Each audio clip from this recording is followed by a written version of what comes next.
নমস্কার শ্রোতা বন্ধুরা, আশা করি ভালো আছেন, আনন্দে আছেন। আজ আমি আপনাদের কাছে নিয়ে এলাম প্রখ্যাত সাহিত্যিক ও কবি তারাপদ রায়ের লেখা একটি সরস গল্প, ভ্রমণ কাহিনী। গল্পটি একেবারে শেষ পর্যন্ত মন দিয়ে শুনুন।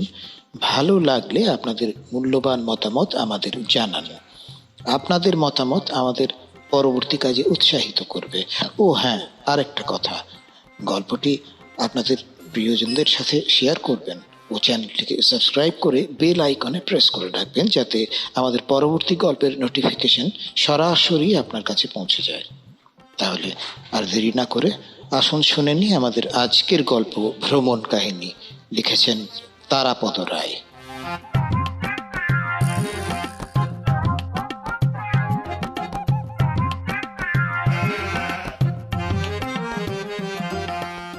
নিতান্ত বুদ্ধিহীন কিংবা পাগল না হলে কি কেউ পুজোর সময় কলকাতার বাইরে যেতে চায়? অন্তত এই হাওড়া স্টেশন দিয়ে কারোর পক্ষে বেরোনো কি সম্ভব? কাউকে যদি সত্যি সত্যি কলকাতার বাইরে পুজোর সময় থাকতে হয়, তাহলে তাকে আষাঢ় মাসেই রওনা হতে হবে। আর তাছাড়া অবশ্য পায়ে হেঁটে যাওয়া যায়, কিন্তু যোগেশবাবুর পক্ষে সেটা সম্ভব নয়। আর যোগেশবাবুর স্থিরই ছিল না যে কোথায় কবে যাবেন। ছোট শালিকার বিশেষ অনুরোধে তাকে এই মহালয়ার দুঃসময়ে কলকাতা পরিত্যাগ করতে হচ্ছে।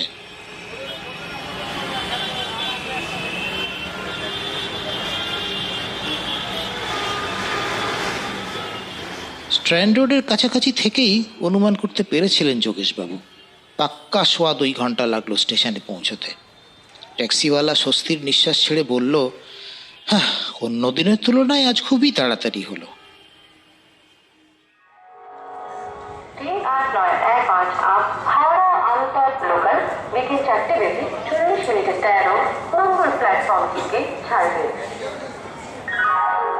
মেল ট্রেন কথাটার মানে এতকাল ভালো জানতেন না যোগেশবাবু।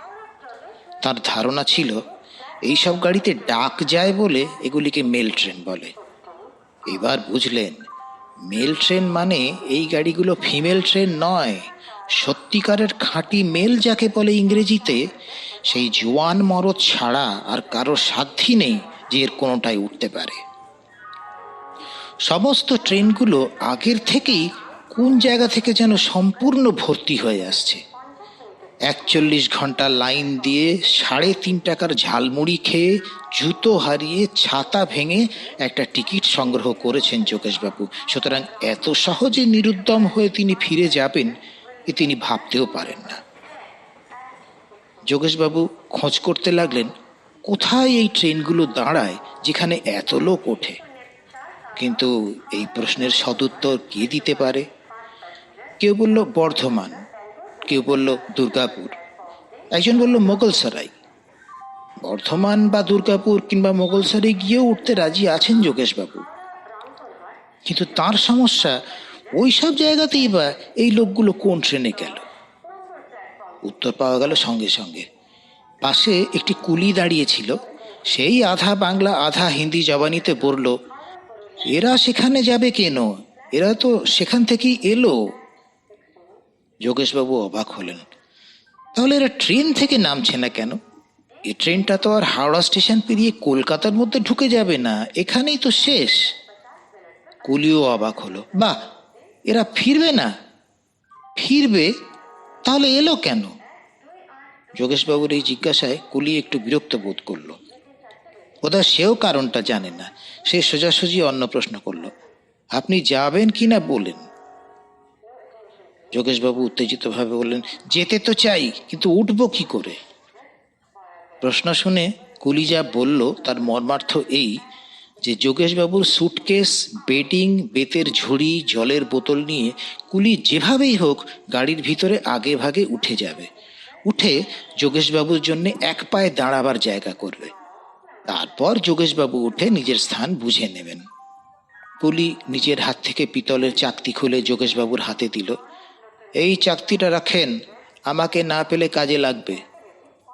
কুলির প্রস্তাবে যোগেশবাবুর রাজি না হয়ে আর কি বা উপায়?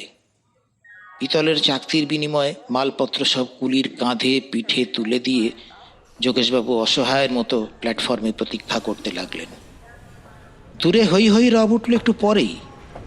ছাদ, জানলা, দরজা, আঁকাগোড়া লোকে ছাওয়া একটা গাড়ি গুটি গুটি প্ল্যাটফর্মের দিকে এগিয়ে আসছে। জনতার উত্তাল সমুদ্রে যোগেশবাবুর কুলি ঝাঁপিয়ে পড়ল। যোগেশবাবু পড়ে রইলেন ভিড়ের ধাক্কায়। একটা ট্রাঙ্ক না কিসের কোনায় ব্রহ্মতালুতে একটা চোট খেয়ে ভিড়মি খেয়ে সামনে পড়ে যাচ্ছিলেন। সামনের 2000 লোক তাকে পিছনে ঠেলে দিল।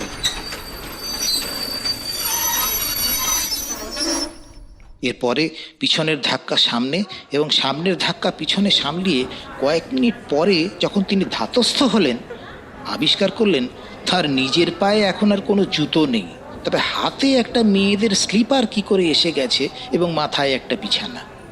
বিছানা এবং স্লিপারটা জনসমুদ্রে ছুঁড়ে দিয়ে তার নির্দিষ্ট গাড়ির দিকে ধাবিত হলেন, অর্থাৎ এগিয়ে যাওয়ার চেষ্টা করলেন যোগেশবাবু।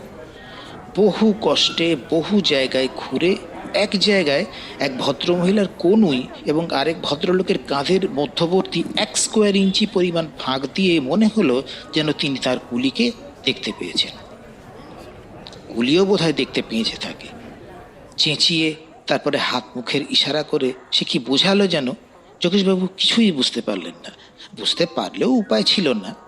মালপত্র নিয়ে কুলি ভিতরে রইল, কিন্তু যোগেশবাবু উঠবেন কি করে? দরজায় যারা ঝুলছে তারা আসলে প্রত্যেকে বসে আছে 2জন কিংবা 3জন করে লোকের পিঠে। এরা বসে রয়েছে পাদানিতে, আর সেই পাদানির লোকগুলো পা ধরে ঝুলে রয়েছে। এক এক পায়ে 2জন করে 4জন লোক। এইভাবে সিঁড়ি ভাঙার অঙ্কের মতো ছাদ পর্যন্ত উঠে গেছে জনতার ডালপালা। জানলায় কনুই এবং কাঁধের ফাঁকে 1 স্কোয়ার ইঞ্চি জায়গা দিয়ে কুলিকে দেখেছিলেন। দরজার কোথাও সেটুকুও ফাঁক পেলে যোগেশবাবু ঢুকে যাওয়ার চেষ্টা করতে কসুর করতেন না, কিন্তু তাও তো নেই।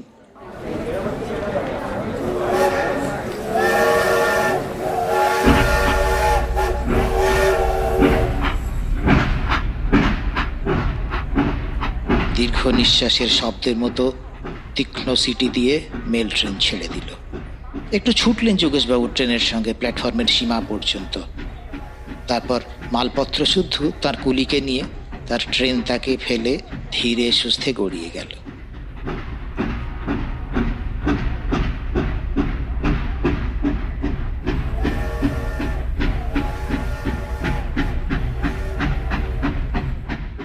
অত্যন্ত উত্তেজিতভাবে যোগেশবাবু এবার স্টেশনের অফিসের দিকে ছুট দিলেন, একটা তদবির তদারক কিছু করা যায় কিনা এই আশায়। এবার আরেকটা কুলি তার পথ রোধ করে দাঁড়ালো। ক্যা হুয়া? যোগেশবাবু খেঁকিয়ে উঠলেন, হামারা মালপত্র লেকে কুলি চালা গিয়া। এই কুলির মুখে একটু হাসি ফুটে উঠল। কন কুলি? চাকতি হ্যায়? যোগেশবাবু চাকতিটা দেখালেন। চাকতিটা দেখে এবার আর গোলমেলে হিন্দি বলল না, স্পষ্ট বাংলায় কুলি বলল, ও 280 নম্বর। তাহলে বীরজাবাবু এতদিনে যেতে পারলেন? প্রথমত স্পষ্ট বাংলা, তারপর এইরকম অর্থহীন উক্তি। যোগেশবাবু রীতিমতো অবাক হলেন। কে বীরজাবাবু? কুলি বলল, ওই যিনি চলে গেলেন, এই 280 নম্বর। যোগেশবাবু থতমত খেলেন। কুলি মানে বীরজাবাবু মানে? কুলি যোগেশবাবুর প্রশ্নের পা সেড়িয়ে বলল, আপনি তো চাকরি পেয়ে গেছেন, আপনি লেগে যান, আপনিও একদিন যেতে পারবেন। যোগেশবাবু অর্থহীন দৃষ্টিতে তাকিয়ে রইলেন। কুলি বলল, এই এখানে দেখছেন, আমরা এখানে কেউই আসলে কুলি নই, এখানে আটকে গিয়ে কুলি হয়েছি। এই আমি আমি তো সরকারি কাজ করি, বদলি হয়ে যেতে গিয়ে এখানে আটকে গেছি। আমার মালপত্র নিয়ে নবনীবাবু চলে গেছেন। কিন্তু বীরজাবাবু? যোগেশবাবুর তবুও বিমূঢ় ভাব একেবারে কাটেনি। বীরজাবাবু তো এই এতদিনে যেতে পারলেন, 2.5 মাস লাগলো ওর বেরোতে। আমার তো 4 সপ্তাহ হয়ে গেল, দেখি এবার যেতে পারি কিনা। কুলির মুখে আশা নিরাশার আলো ছায়া। কিন্তু আমি?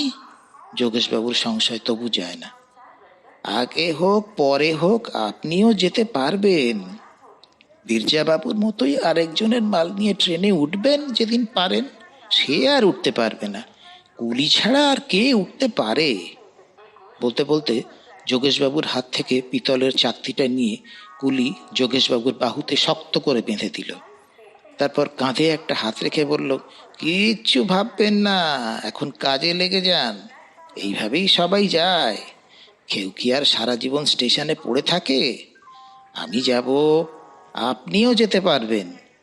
2 মাস হোক, 4 মাস হোক, একদিন নিশ্চয়ই যাবেন।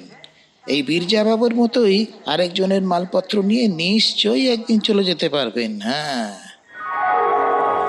আর 10478 হাওড়া রামপুরহাট বিশ্বভারতী ফাস্ট প্যাসেঞ্জার বিকেল 4টে বেজে।